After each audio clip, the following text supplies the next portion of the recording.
ሰላም ጤና ይስጥልኝ ውድ የተወደዳችሁና የተከበራችሁ የቻናላችን ተከታታዮች እንደምን አላችሁ? ይህ የተለያዩ የስፖርት መረጃዎችንና የጨዋታ ትንተናዎችን የምታገኙበት የዱቼ ቬሌ ስፖርት ቻናላችን ነው። በዚሁ አጋጣሚ ለቻናላችን አዲስ ከሆኑም ቻናላችንን ላይክ፣ ሼር፣ ሰብስክራይብ ማድረግ አይረሳ እንላለን። ይህንን ስንልም በአክብሮት ነው።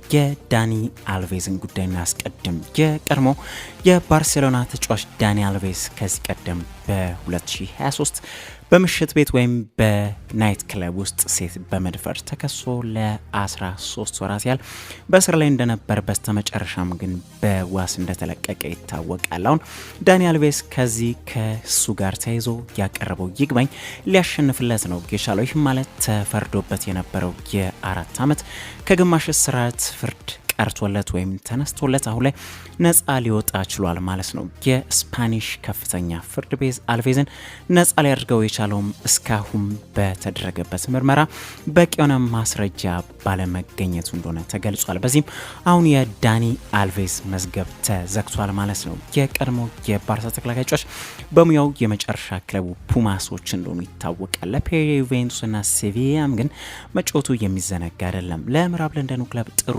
በሆነ ዜና ጉዳት አስተናግዶ የነበረው አማካኙ ተጫዋች ኮል ፓልመር ካስተናገደው ጉዳት አገግሞ በዛሬው ዕለት ወደ ቡድን ሙሉ ልምምድ ሊመለስ ችሏል። ፓልመር የጡንቻ ጉዳት አስተናግዶ ከነበረ በኋላ ከቼልሲዎች ጋር ልምምድ ሲሰራ ዛሬ ለመጀመሪያ ጊዜም ነው። እንግሊዛዊው ኮከብ ተጫዋች ሰሞነኛ አቋሙ ቢወርድም የፓልመር መመለስ ግን ለሰማያዊዎቹ ትልቅ የምስራች ይሆንላቸዋል። ፓልመር በዚህ የጡንቻ ጉዳት ምክንያት ከአርሰናል ጋር የነበረው የለንደን ደርቢ አምልጦት እንደነበረም የሚዘነጋ አይደለም። ኢንተርናሽናል ብሬኩ እንዲሁ ያመለጠው ተጫዋች ነው። ይህ ዜና እንኳን ተጫዋቹ እንዲያገግም ለቼልሲ በጥሩ መልኩ የሚታይላቸው ነው የነበረው። እንግዲህ ፓልመር ተመልሷል። ምናልባትም የኢንዞ ማሬስካ ቡድን በቀጣይ ከቶተንሃም ሆትስፐር ጋር ለሚያደርጉት የለንደን ደርቢ ጨዋታ ሊመለስ ይችል ይሆናል። የስታንፎርድ ብሪጁ ክለብ ሰሞኑ ሁለት አስደሳች ዜናም ነው የሰሙት። ዛሬ የፓልመር መመለስ ተሰምቷል። ባለፈው ደግሞ ለ2 ወራት ከሜዳ ርቆ የነበረው ኒኮላስ ጃክሰንም ወደ ልምምድ መመለሱ ይታወቃል። ሴኔጋል አጥቂም ለስፐርሱ ጨዋታ ይደርሳል እየተባለ ነው የሚገኘው። የሪያል ማድሪዱ አሰልጣኝ ካርሎ አንቸሎቲ ችግር ውስጥ የገቡ ይመስላል። ዶን ካርሎ ከዚህ ቀደም በታክስ ማጭበርበር መከሰሳቸው የሚታወቅ ሲሆን ይህ ጉዳይ አሁን ላይ ወደ ስፓኒሽ ፍርድ ቤት አምርቶ ተገኝቷል። ይህ ጉዳይ ወደ ስፓኒሽ ፍርድ ቤት ካመራ በኋላም አሁን ላይ ጣሊያናዊ አሰልጣኝ የ4 ዓመት እስራት ሊጠብቃቸው እንደሚችል እየተጠቆመም ይገኛል። አንቸሎቲ ነገር የመጣባቸው ግን በሳንቲያጎ በርናቢዮ ለመጀመሪያ ጊዜ የቻምፒየንስ ሊግ ዋንጫን ባሳኩበት ጊዜ ማለትም ከ2014 እስከ 15 ባለው ጊዜ ውስጥ ሆን ብለው ከ1 ሚሊዮን ዩሮ በላይ ታክስ ባለመክፈል አጭበርብረዋል በሚል ነው። የ65 ዓመቱ አሰልጣኝ ግን ይህንን እንዳላደረጉ በማስተባበል ክሱን እንደሚፋለሙ ገልጿል። አንቸሎቲ ግን በ2014 መከፈል ካለበት በታች እንደከፈሉ ያመኑ ግለሰብ ናቸው። ግን ይህም የሆነው በአካውንቶቻቸው ምክንያት እንደሆነ ነው የገለጹት። አንቸሎቲ ከዛ በቀጣዩ ዓመት ታክስ ለመክፈል 183 ቀናቶች በስፔን እንዳልነበሩ በመግለጽ የጣሱት ሕግ እንደሌላ ያይዘው ገልጿል።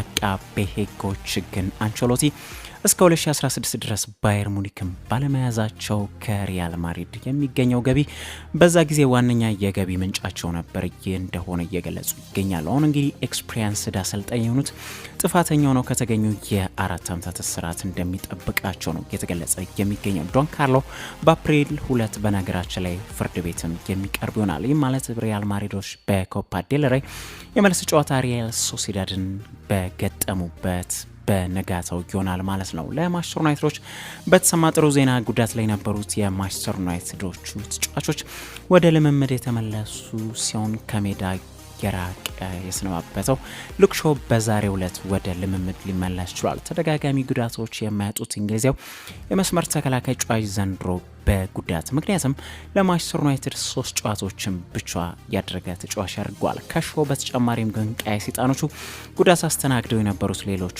2 ተከላካዮቻቸውም ሃሪ ማጓየርና ሌኒ ዮሮም ወደ ልምምድ በዛሬው ዕለት ሊመለሱላቸው ችሏል። ማንቸስተር ዩናይትዶች በቀጣይ ጨዋታቸው በቀጣይ ሳምንት ማክሰኞ ከሜዳቸው ውጪ ወደ ሲቲ ግራውንድ ስታዲየም አቅንተው ኖቲንጋም ፎረስትን የሚገጥሙበት ከባድ ጨዋታ የሚጠብቃቸው ይሆናል። በትናንትናው ዕለት በስፔን ላ ሊጋ የተስተካካይ ጨዋታ ባርሴሎና ኦሳሱናን 3-0 በሆነ ውጤት ማሸነፋቸው የሚታወቅ ሲሆን ከዚህ ጨዋታ ጋር ተያይዞ ግን በጨዋታው ሽንፈት ያስተናገዱት ኦሳሱናዎች ባርሴሎና ላይ ቅሬታቸውን አቅርበዋል። ኦሳሱናዎች ቅሬታቸውን የገለጹበት ምክንያትም የካታላኑ ክለብ ባርሳ ተገቢ ያልሆነ አሰላለፍ ተጠቅሟል በሚል ነው። ይህም ደግሞ ባርሳዎች ተከላካያቸውን ኢኒጎ ማርቲኔዝን በትላንቱ ጨዋታ መጠቀማቸው የፊፋን ሕግ የሚጻረር ነው ብለው ነው ቅሬታቸውን ያቀረቡት። ኢኒጎ ማርቲኔዝ እንደሚታወቀው በጉዳት ምክንያት ከኢንተርናሽናል ብሬክ ውጪ ሆኖ ሀገሩን ስፔንን በኔሽንስ ሊግ ሳይወክል መቅረቱ ይታወቃል። ትላንት አገግሞ ግን ለባርሳ